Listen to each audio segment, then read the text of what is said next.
Good evening. Welcome to the Florida Historical Society statewide headquarters and the Library of Florida History. Appreciate you being here this evening. It's great to see a lot of our friends here, but also some new folks here as well. Thank you for being here, and as you're finishing up getting some refreshments and looking at what we're doing is getting used to webcasting and archiving on our YouTube channel, so I apologize for any technical problems. As you know, I usually don't even use a microphone, but we're, as I say, we're getting on YouTube, which is a great thing. So please excuse any feedback and such as we move forward here. But this is the statewide headquarters of the Florida Historical Society and our Library of Florida History. But you're here tonight, of course, for a lecture presented by the Florida Historical Society Archaeological Institute, which is our newest department at the Florida Historical Society. And although it's a brand new department, it continues more than a century-long tradition of FHS supporting archaeology throughout the state. We've done so much for archaeology. In fact, we were the first to publish about archaeology, and for the first half of the 20th century, we're really the only organization publishing archaeological research in Florida. The Florida Anthropological Society started as a committee of the Florida Historical Society. We were instrumental in creating the position of state archaeologists. So the list goes on and on of how the Florida Historical Society has had a major impact on archaeology and supported archaeology for more than a century, but the FHSAI is our latest and we think the greatest in that long tradition of archaeology. But it joins all sorts of other things that we do, like our archive here at the Library of Florida History, where we have thousands of rare and out-of-print books, maps dating back to the 1500s, archaeological information, postcards, all sorts of great photographs and research materials here. We, of course, publish books. The Florida Historical Society Press publishes books. In fact, our latest book is the first official publication of FHSAI. It is Searching Sand and Surf, The Origins of Archaeology in Florida, edited by our own director of FHSAI, Rachel Wenz. And it looks at articles from the Florida Historical Quarterly, our publication over the last century. We also, in addition to FHS Press, we manage the historic Rossiter House Museum and Gardens down in O'Galley. We have all sorts of educational outreach projects like Florida Frontiers, the weekly radio magazine of the Florida Historical Society, which just got done airing up in Pensacola and will air all over the state throughout the week. We have 11 broadcasts throughout the state. So we do all sorts of things, and we are an independent organization, though. Even though we're the statewide historical society, we're not funded by the state, so we depend on membership support for all of our programs, including FHSAI. So if you're not a member, I know many of you are, but if you're not a member, we'd appreciate you becoming a member of the Florida Historical Society. And if you do that, you'll get one of our bags that has both the logo for Florida Historical Society and the brand new FHSAI logo on it. You'll get a book on the history of Florida by Tabo and Marina. You will get our quarterly, our Florida Historical Quarterly, our newsletter, the Society Report, all sorts of great things. But most importantly, you'll be supporting Florida history and archaeology as well. Oh, and here's the book. I knew I had brought one up here. Here is Searching Sand and Surf, brand new book, the first official publication of FHSAI. In addition to encouraging you to become a member tonight, I want to tell you about another very special event that we have. One of the things we do through FHS as well is our annual meeting and symposium, and there's a flyer about it on your chair there. And this year, we're going to be in Fort Lauderdale. You know, we're in a different Florida city every year, and May 22nd through the 24th, we're going to be in Fort Lauderdale, where spring break was created, the historic tradition of spring break. But we're going to be at the Hyatt Regency Pier 66 with all sorts of great paper presentations and roundtable discussions in the mornings, followed by historic tours in the afternoon. We have a movie night where we're going to be showing the classic film Where the Boys Are, but with a scholarly introduction to that. We've got lots of great speakers, as you can see. Philippe Le Trilliart, he's the cultural ambassador from France in Miami.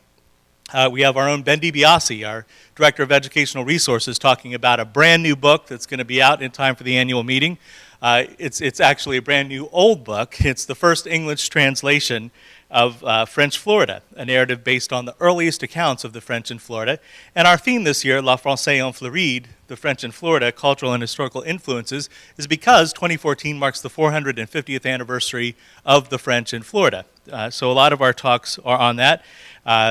Also, our keynote speaker is Dr. Roger Smith, the state underwater archaeologist, talking about the search for French Florida, Fort Caroline, and the lost fleet of Jean Ribault.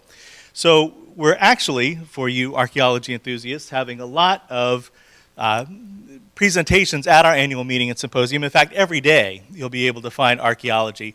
The very first day, Thursday the 22nd, we're going to have a panel looking at the intersection of history and archaeology in Florida.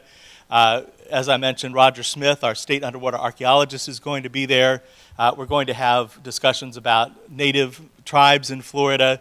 We're going to have an exhibit on the intersection of Florida archaeology and history, all sorts of things. Every day there'll be something. Our picnic is going to be at the Museum of Discovery and Natural History, which has some great exhibits on the prehistory of Florida. So every single day there'll be archaeology as well as history at our annual meeting and symposium. So we encourage you to sign up for that. The hotel rooms are starting to go fast, but you can register on our website, myfloridahistory.org, or you can fill out that form that's on your chair. So we encourage you to do that, encourage you to become a member. Really happy you're here, and without further ado, I want to introduce the director of the Florida Historical Society Archaeological Institute, Dr. Rachel Wentz.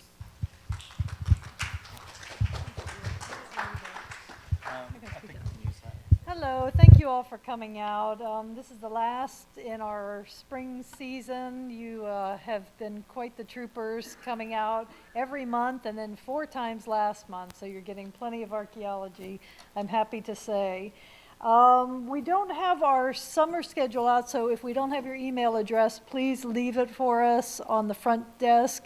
And as soon as we have our summer series scheduled, we'll be sure to email that out, and we'll plan to see you in June. Next month, we'll be taking the month off because we're going to be involved in not only the annual meeting for FHS, but the Florida Anthropological Society annual meeting. So we have a pretty packed month, but we'll come back and we'll see you in June.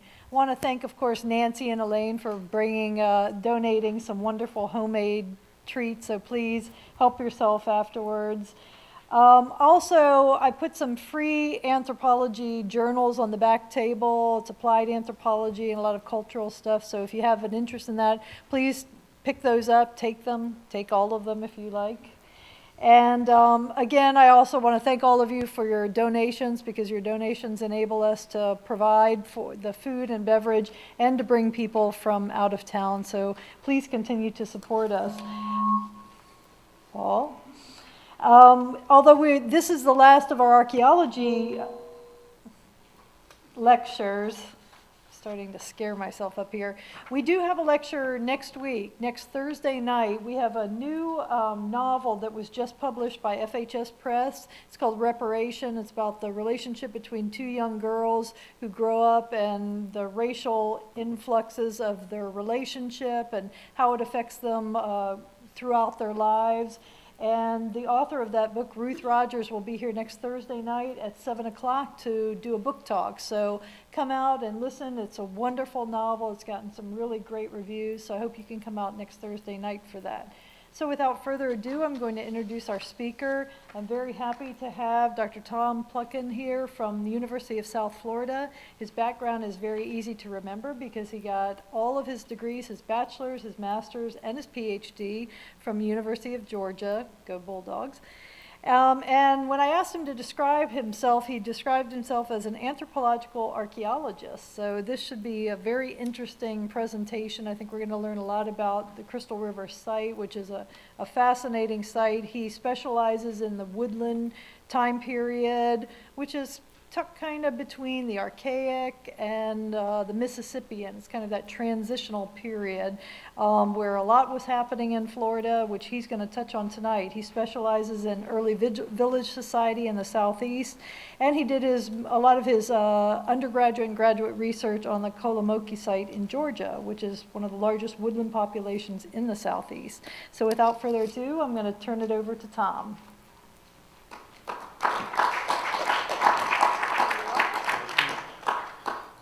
Thank you all for having me. I want to thank Rachel again. Turn your mic on here. Thanks, Paul. There you go. This is Paul your for portable technical assistance. It's great to be here. You guys have this is a great and storied organization, and it's a beautiful town. It's nice to be here. I've put the word cosmopolitan in here to kind of provoke you a little bit, because I think probably if you're like most of us, you don't really think of Native Americans. The word cosmopolitan doesn't spring to mind. Let me get this figured. There we go. All right.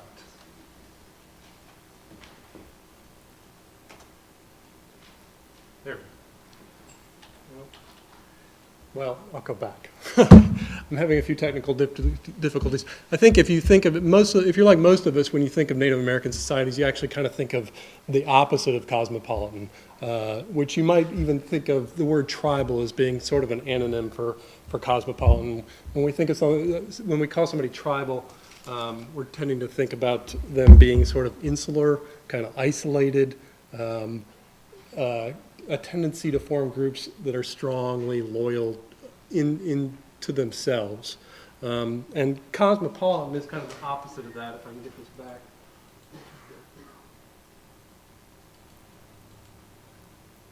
The dictionary definition of cosmopolitan is having an exciting and glamorous character associated with travel and a mix of cultures. So that's not really, I think, what most of us think of when we think of Native American societies. Like I said, we tend to think of tribal.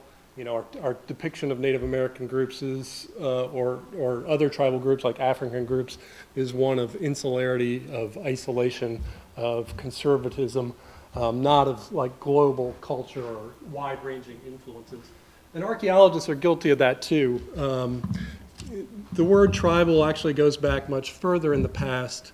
It's a term that the Romans used to describe the sort of barbarian groups that were on the edge of, okay, great, thank you, Rachel. On the edge of the Roman Empire, and it's always been a sort of a derogatory term. Anthropologists tried to resurrect the term and use it in a different way to refer to a specific type of society that was characterized by sort of a lack of centralized government. And archaeologists, I mean, we're guilty of this with this idea of Native Americans being sort of insular and isolated. Archaeologists love to draw circles on maps and talk about this pottery type is located in this area, and we draw a circle, and we sort of, that kind of reinforces the idea that these groups are bounded and nicely defined. And it's really not the case, and that's what I hope to kind of convince you tonight. So, you know, I don't know about the rest of you guys. When I think of cosmopolitan in Florida, the city that comes to mind is probably Miami. I mean, I'm from Tampa, but Tampa does not strike most people as cosmopolitan. I think Miami has the things that people kind of associate with a cosmopolitan sort of feeling. And what are some of those things that we think of when we think of the term cosmopolitan? What kind of things do you think of? A lot of people, a lot of different people, and it's reflected culturally in things like art, right, that show a mix of cultures, architecture in Miami. I mean, you got Miami modern, Art Deco, and things like music too. I think that where you get the blending, the salsa and things like that. So that's what I want to show you how Crystal River is an example of a cosmopolitan community. Okay, so I'm going to come back to that and talk about how this sort of cosmopolitan ideal is manifested at Crystal River in art and architecture, and yes, even to a certain extent in music, which is hard to get at archaeologically, but bear with me and I'll show you a little hint of it at Crystal River. But I think before I get into that, let me just give you a little bit of background. Crystal River is on the opposite coast, obviously. Most of you are familiar with the town. Maybe some of you guys have been to the site, which is now a state park. It's about an hour and a half to 2 hours north of Tampa. It is one of the most famous archaeological sites in Florida, among archaeologists at least. There are two reasons it's really famous. One, it has a large number of mounds, and they're very diverse in form. There are about at least 6 mounds. It depends how you define them. 3 of these are platform mounds. The largest of these is Mound A, and then there's a smaller Mound H and Mound K that are platform mounds. And then there are 2 burial mounds. This one is really a burial mound complex comprised of several mounds. A burial mound on a platform surrounded by a circular enclosure. And then across this plaza area, there's a second smaller burial mound. So it's a fairly complex architectural group of mounds. It's pretty unusual for Florida sites. And I'll just show you a couple of these mounds here. This is Mound A. It's the biggest mound at the site. It's about 8 meters tall, about 40 to 50 feet tall. And you can see it's got a nice shape to it. This is, of course, a modern construction on top. Unfortunately, about maybe 1/3 to 2/3 of this mound has been lost because beginning in the late 1950s, they started borrowing this edge of the mound to fill in a lagoon here, and eventually it served as a trailer park. It's an unfortunate story that happened all too often in Florida archaeology. And that trailer park was there until the storm of the century in '93 flooded it, and they couldn't rebuild it to code. So the state, which had already purchased the rest of the site, bought this property and removed the trailer park. So it is no longer there, but of course we can't put the mound back.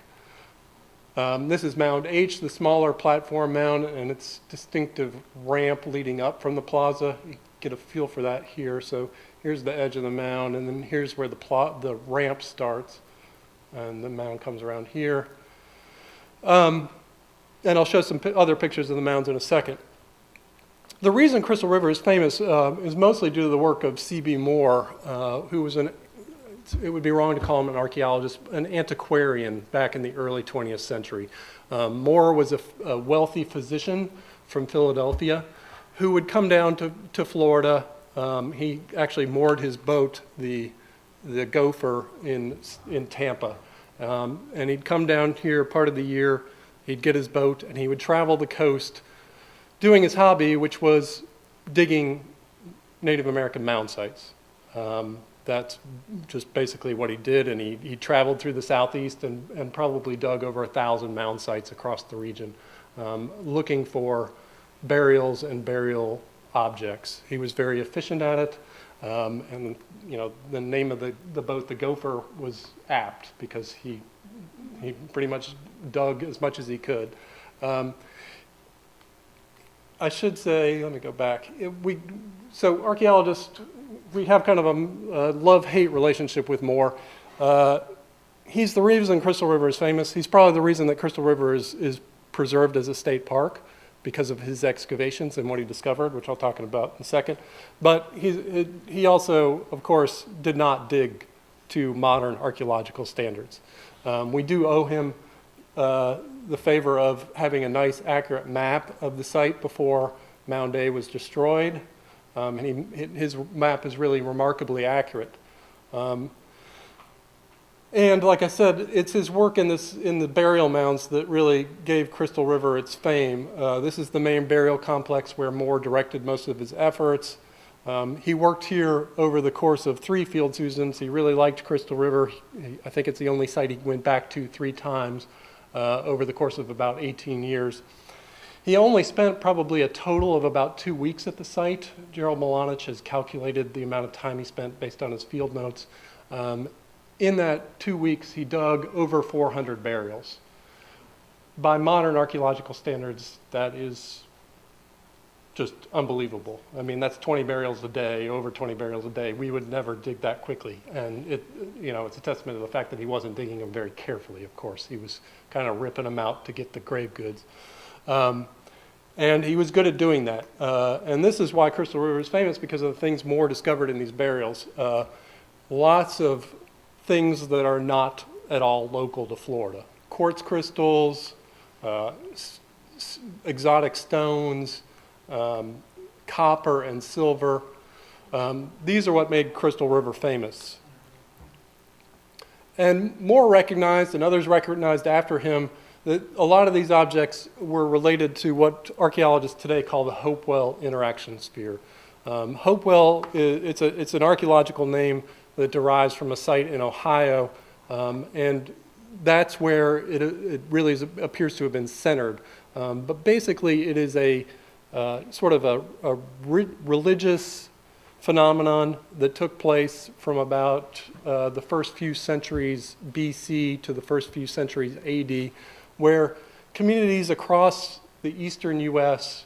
were linked probably through sort of ceremony and ceremonial sort of means in a network of exchange, such that things would circulate long distances. Like there's obsidian, which is a kind of volcanic stone, came all the way from the Rocky Mountains and is found in the Ohio River Valley.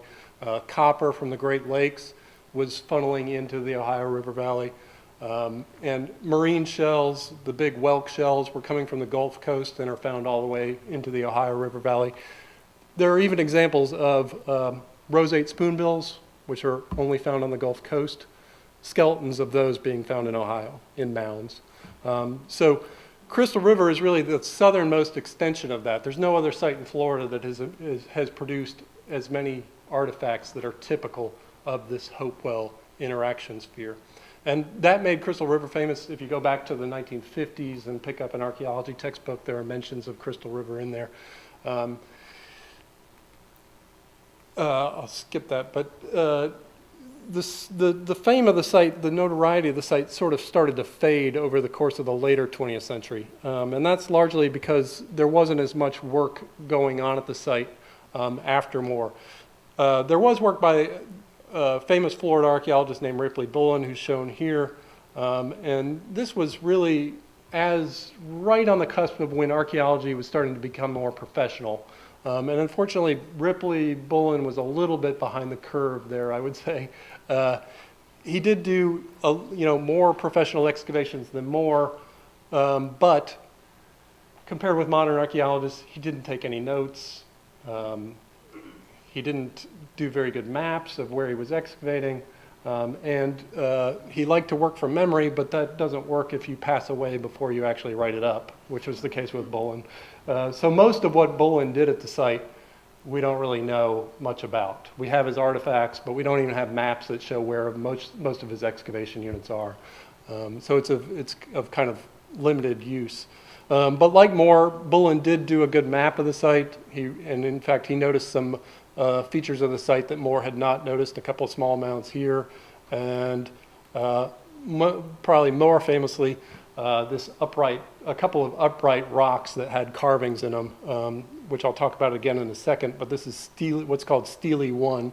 A stele is a carved stone, and we don't often find them on sites in North America.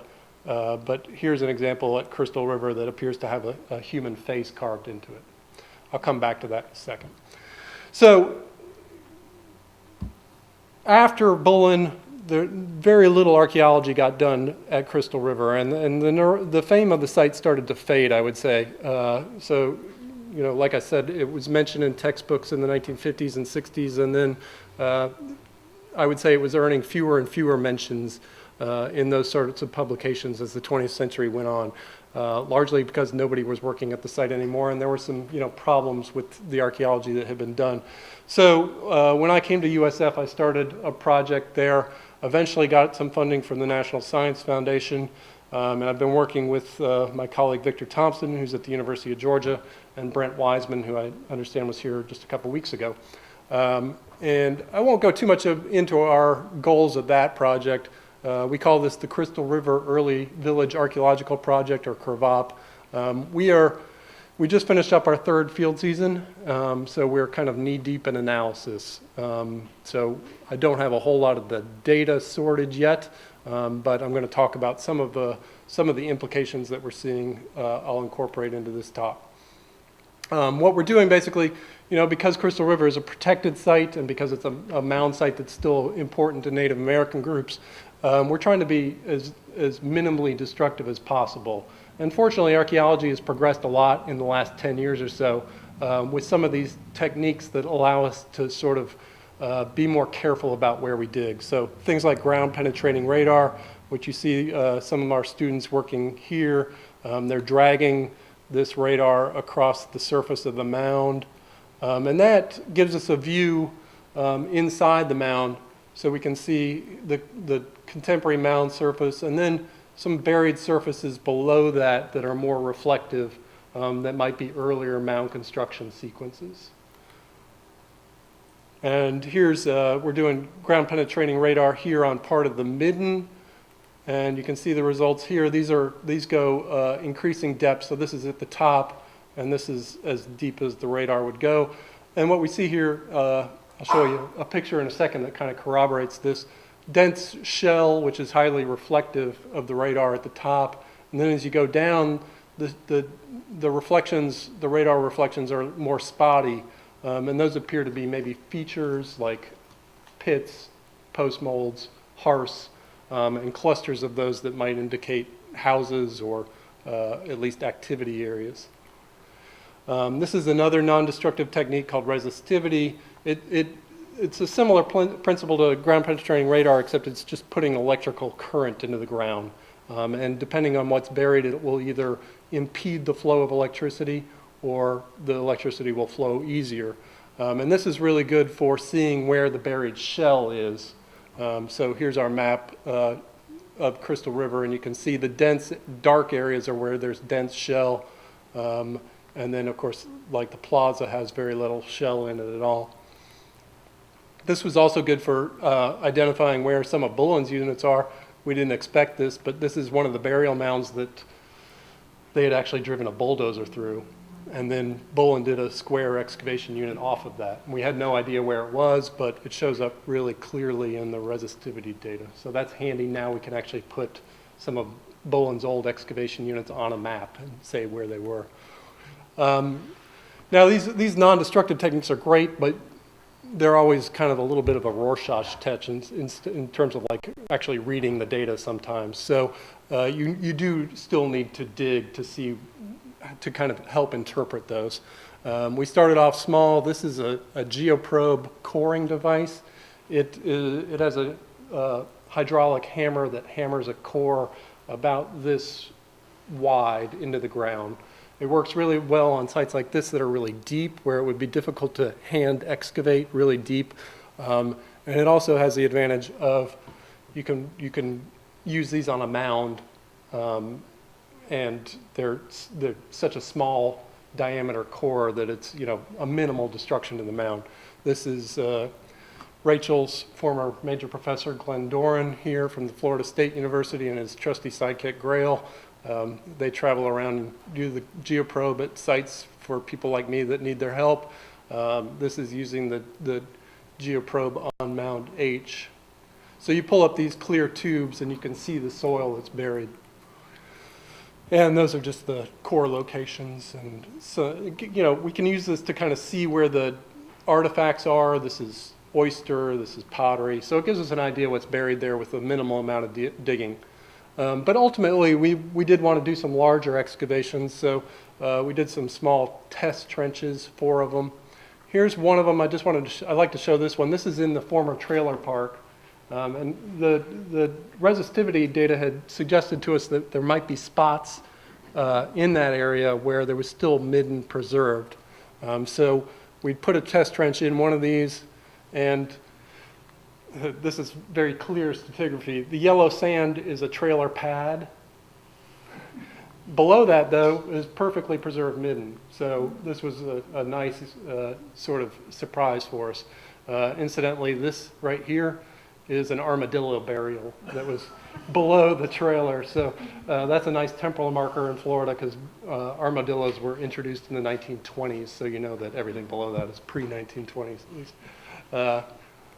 But you can see how rich and dark the soil here. This is, there's tons of oyster, but there's also tons of fish bones mixed in here. And at the base of this, unfortunately, the water was seeping in because we were about over my head almost deep here. But you can see post molds that we have the chaining pins in.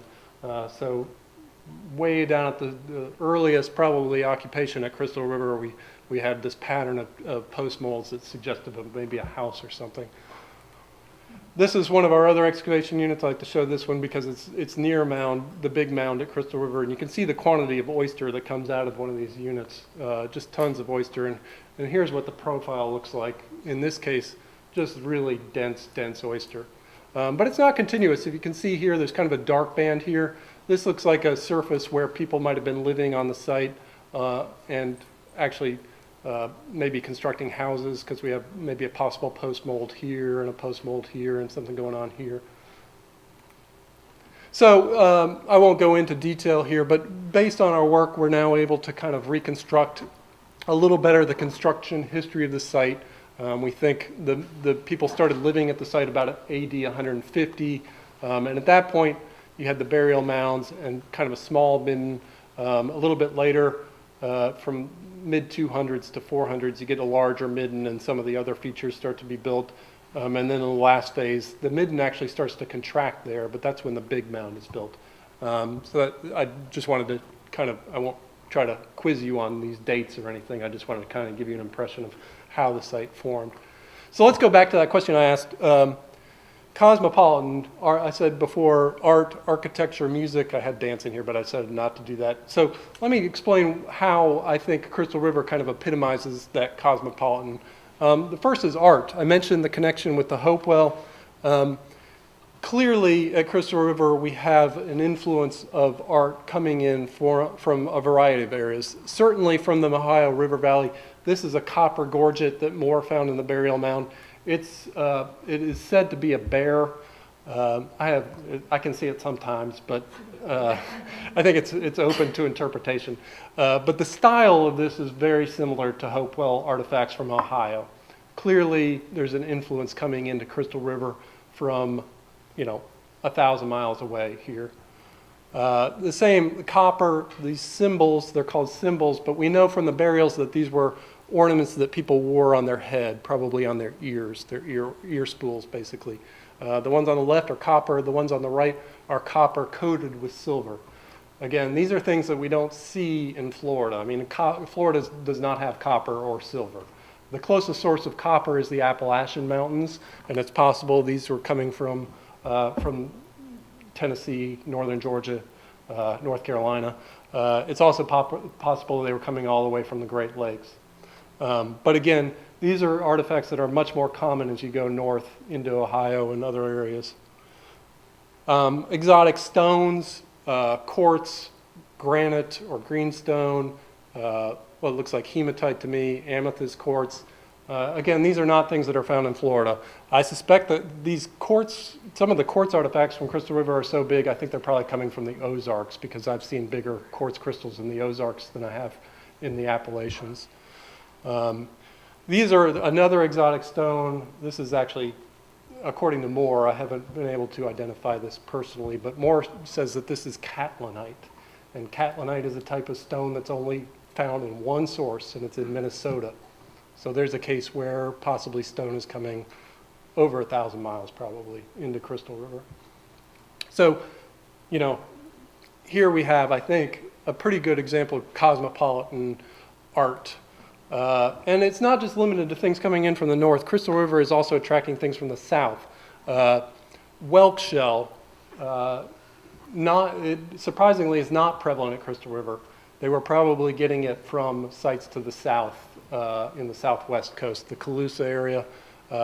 These sort of whelk shell cups, these whelk shell gorgets, and an archaeologist named George Luer has just looked at the ones from Crystal River. And he thinks they were made by the same artisan because they're the similarity in the way they were worked, the form of them. And he sees the closest similarities with the Miami Circle site, one shell gorget there. So Crystal River is probably getting things from southern Florida too. This is another quick example. This is, it looks like a scallop shell, but it's actually a conch or a whelk shell that they have carved to look like a scallop. And I don't know why they do that either, but the only other example that I've been able to find is at the Key Marco site where they did the same thing. So a possible connection there. Again, you know, Crystal River seems to be bringing in art from a variety of sources. And I'll mention one other possibility, the carved stone, the stela. This is Ripley Bolin shown next to the carved stone there. People have wanted to say that this shows connections to Mexico. I don't think we need to go that far. There are some possible analogs for this in the southeast. There are ceramic vessels from the same time period that show human faces. There's cave art in Tennessee that shows similar faces.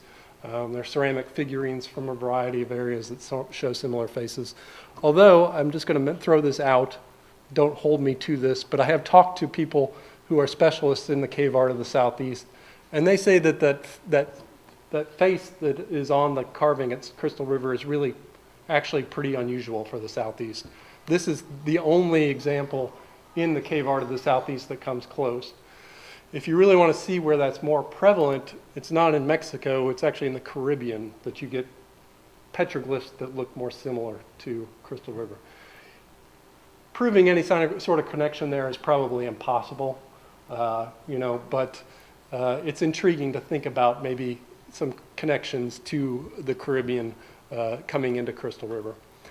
Architecture, too, I think shows, this is less obvious than art, but I think architecture shows a sort of bringing in of influences from other areas. I mean, you have to appreciate that in most of Florida, mounds, the typical mound in Florida is not very impressive in terms of shape. I mean, they tend to be kind of amorphous piles of shell. They're impressive in terms of size often, but they don't have the sort of sharp features that you see on mounds as you go north. I think Crystal River is an exception. I mean, the slopes of the mounds there are steep, the angles are sharp. This is Mound A. This is the better preserved side of Mound A, and you can kind of see that. It's hard to represent in a photo, but I think that kind of communicates it pretty well. To me, they look more like mounds to the north. This is the mound that the site out in Georgia that I've done a lot of work on that dates to the same time period, Mound A at Kolomoki. And you see the same sort of sharp angles that are really unusual for Florida mounds. And another unusual feature is this ramp. We just don't see ramps very often anywhere in the southeast, but especially in Florida. And this might be a photo of the ramp on the Mound A before it was destroyed. Mound H, too, it's kind of a smaller version of A, but has that kind of sharp angularity and the ramp. And our recent work at Crystal River, I mentioned we did a core into the mound. I think it shows that they're actually using construction techniques that are unusual for Florida, too. Here's the core location, and you can see the shape of the mound there. This is too small to see, but what we found in the core was that the stratigraphy varied from oyster shell, really dense oyster shell, and then a layer of 3 or 4 feet of sand, and then more oyster shell, and then more sand. And you can see the sand is like a kind of a alternating clear white and yellow lenses of sand. So what I think, you know, it would be hard to build a sand mound here because it would wash away when the heavy rains came. So they're kind of piling up sand sort of the way people to the north built mounds more frequently, and then using the oyster as kind of a cover for that too. So I think it's an unusual form of architecture for Florida. This is, I will try to get this. It's kind of just interesting to see what these new techniques in archaeology can do. So let me show you if this will play.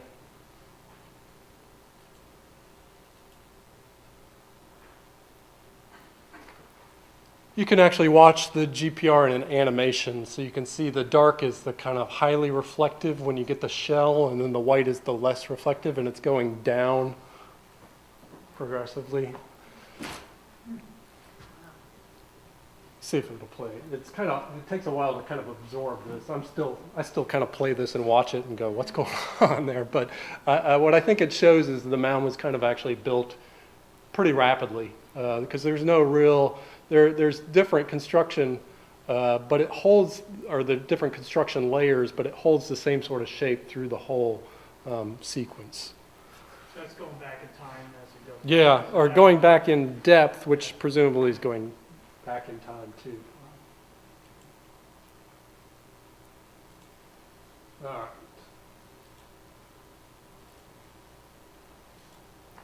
All right, and then one more quick example, the main burial complex. This burial mound on a platform surrounded by an enclosure. That is also something, it's not unprecedented in Florida. There are a couple other sites, the Fort Center site in down near Lake Okeechobee has something similar. But it's more common as you go north. The Adena sites in Kentucky, West Virginia, and Ohio have these sorts of ditch and mound and ditch sort of arrangements. And I'm not saying that necessarily there's a connection there, but it's a possibility that there is a sort of this influence coming in again in terms of architecture along with the art.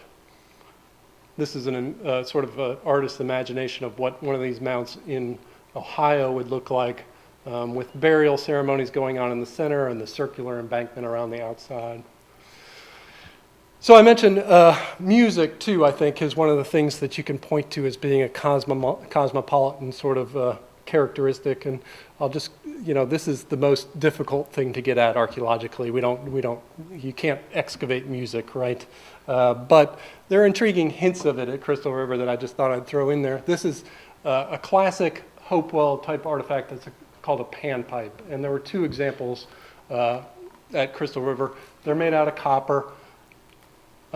They've been found, especially in the Ohio River Valley, but you can see there are some examples in the southeast going up all the way into the Great Lakes. This is the only panpipe in North America. The Hopewell panpipes are the only panpipe tradition in North America. It's fortunate there was one well-preserved example found at a site in Arkansas called Helena Crossing that still had some of the wooden plugs and the cordage that were inside. So basically what they do is they get cane to make the tubes, and then they cover the cane with copper, but inside the tubes they put in these plugs that are wrapped in fiber, and that's how you make the, you can change the pitch or the notes, right? So it's interesting. There was a master's thesis student at the University of Wisconsin recently that decided to try to recreate these panpipes for their thesis project last year, based on the example that had been excavated in Arkansas. And you can see them wrapping the tube and then putting that in the cane and then covering the cane with copper. And they were actually able to conjecture a little bit, but to identify the scale that the panpipe could have played. And I looked around, I was hoping to find a video or something where they actually played this, but I couldn't find one. But it's really, I'd love to hear one of these things played, because you would actually be sort of hearing the past in a sense, which is something we don't get to do in archaeology very often at all. But it's another sort of intriguing line of evidence that of this sort of cosmopolitan sort of influence coming into Crystal River. And I didn't get to dance, but I think the music and the dance sort of go together, and that's one of the things we associate with the plaza-like features at sites like Crystal River. So, I think in conclusion, what I'm trying to get at is that I think we need to get away from the idea that Native Americans lived in these sort of bounded and isolated groups. They didn't have the global reach that our contemporary societies did, but they still had wide-ranging sort of influences and a lot of connections that we've kind of glossed over. I think archaeologists have done it, but I think the general public too, because we have tended to think of them more as tribes that were kind of more insulated and bounded. So, you know, I hope to sort of pique your interest regarding Crystal River, and hope to have maybe given you pause to think about how Native American societies in the prehistoric past in Florida and beyond were much more interconnected than we've appreciated. And I'll thank you again for having me here tonight.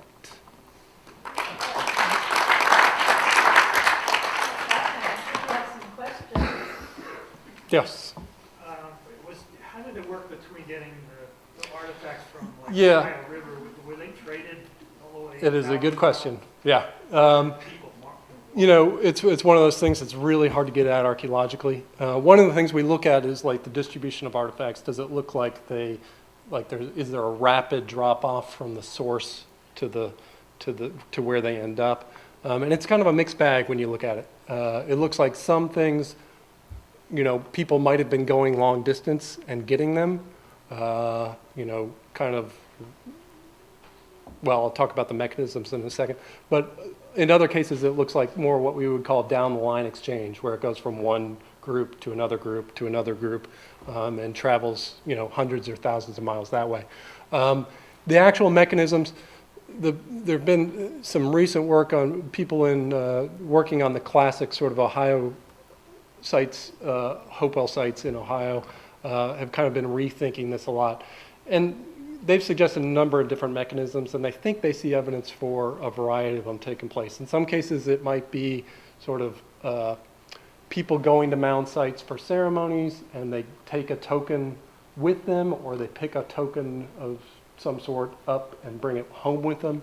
You know, that's kind of similar to the way people in Europe still make pilgrimages to shrines and leave offerings or take part of a shrine back with them. But in other cases, it could be, you know, less long distance travel and just sort of networks of interacting groups where people kind of trade things back and forth amongst themselves, and eventually things move long distances like that. So, you know, it is a difficult question to get at archaeologically, but we suspect that you know, there's no single mechanism, that it's a variety of things going on. I have a question. The extensive trade is amazing. I'm wondering, do they have any human remains from Crystal River? And I'm curious if anyone's tried to do any type of biodistance study to see if people are moving. Yeah.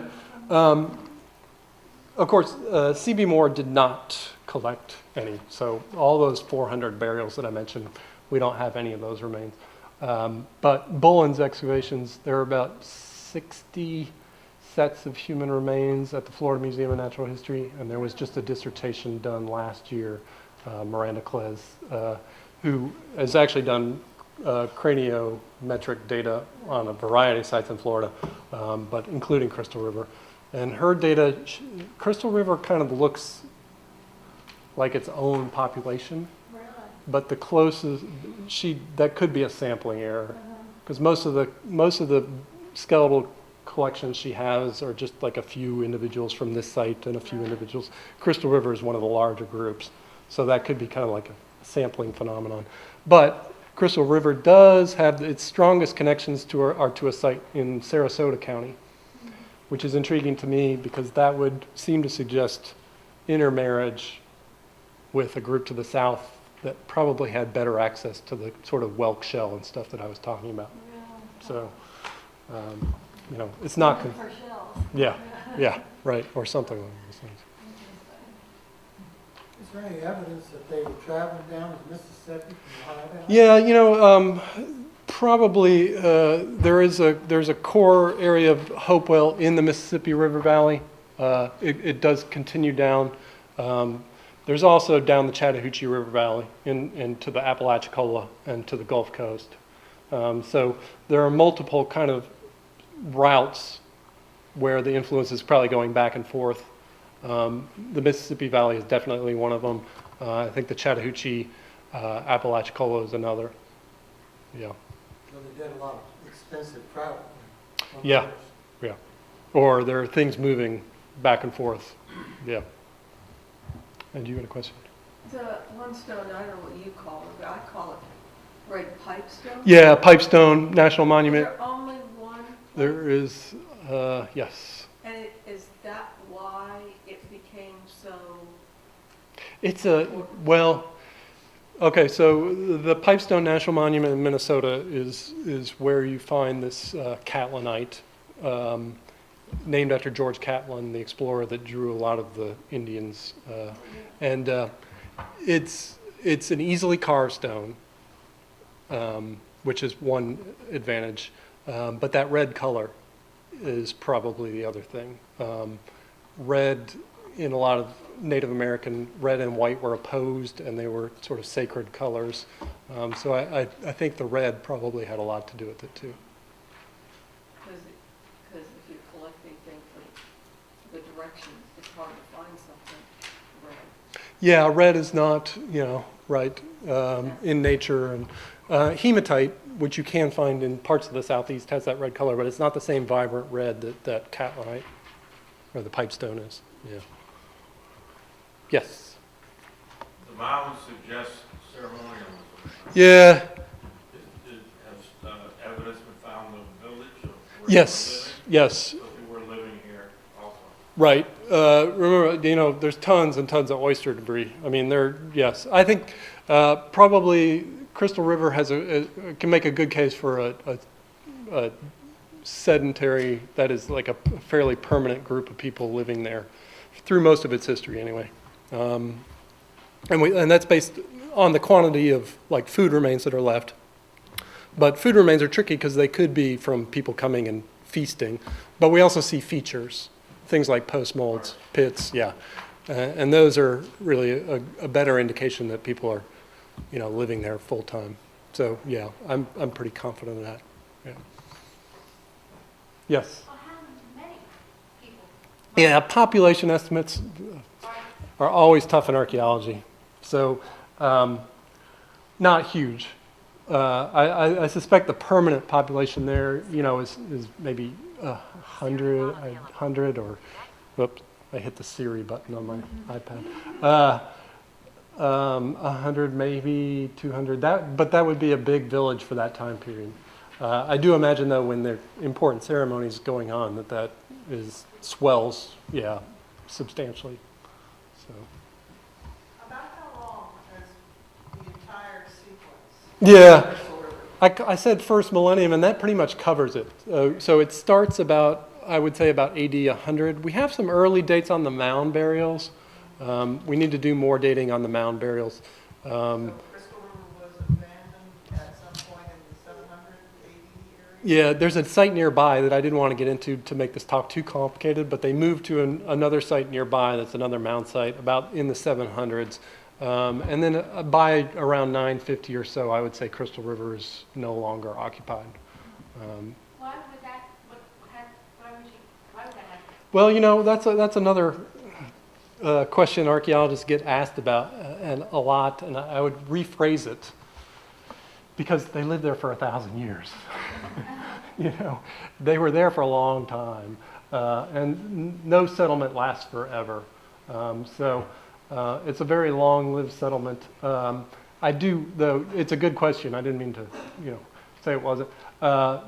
We do know that Crystal River goes through a couple periods where sea level is changing.